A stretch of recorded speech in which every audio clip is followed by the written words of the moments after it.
You hear it all the time, right? In today's world, you have to be adaptable. You gotta embrace change to get ahead. But what if, for some people, that advice feels less like a helpful tip and more like a threat to who they are? We're about to dig into this amazing paradox between our deepest values and the constant push for change at work. All right, so here's how we're going to break it down. We're starting with a really surprising number that kind of flips our assumptions on their head.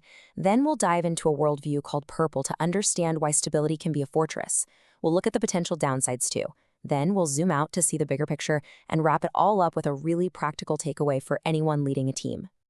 So, let's kick things off with a little puzzle.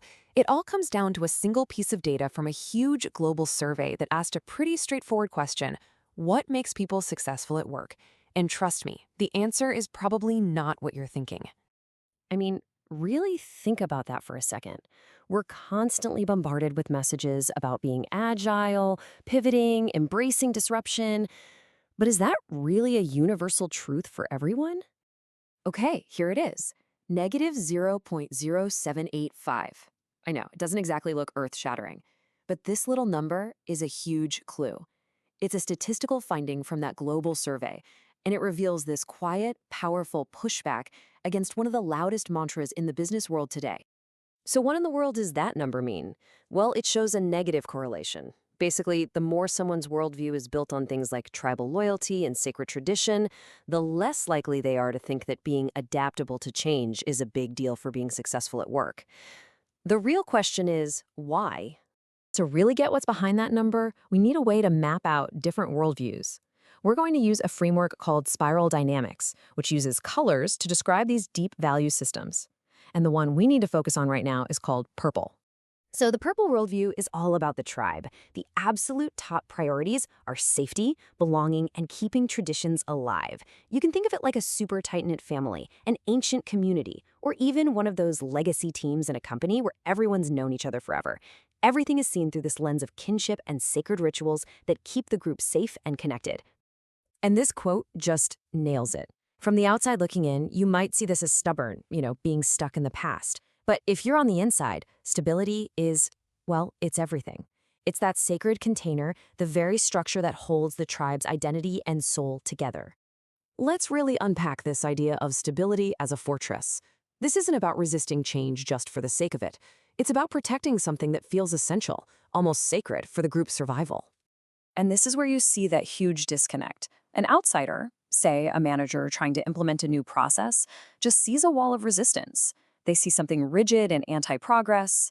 But from inside the purple worldview, that wall is actually the home. It's the structure that provides belonging and meaning. So when you try to mess with it, it doesn't just feel wrong, it feels deeply threatening. And there's a real logic to it. It's not random stubbornness. It's a whole system built on trusting the wisdom of those who came before. It's about believing that following the right rituals offers protection and that your security comes from knowing your place in the tribe. To change those patterns isn't just trying something new. It could be dangerous. But, of course, there's another side to this story.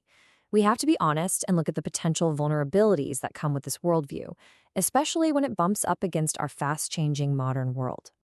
You see, this deep respect for tradition, this thing that feels so much like wisdom, has a flip side. It can actually become a serious constraint, something that stops the group from making a necessary change when the world around them truly shifts. And the risks here are very real. You might think a ritual is what made a project successful when it was actually a specific skill.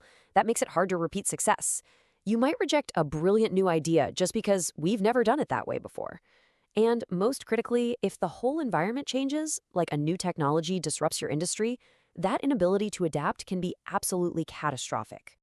So we've seen the good and the bad of the purple worldview. But how does it stack up against other ways of thinking? Okay, let's zoom out and look at the data across the whole spectrum, because this is where it gets really fascinating. Okay, check out this chart. See that big downward bar for purple? That's the strongest negative connection we saw.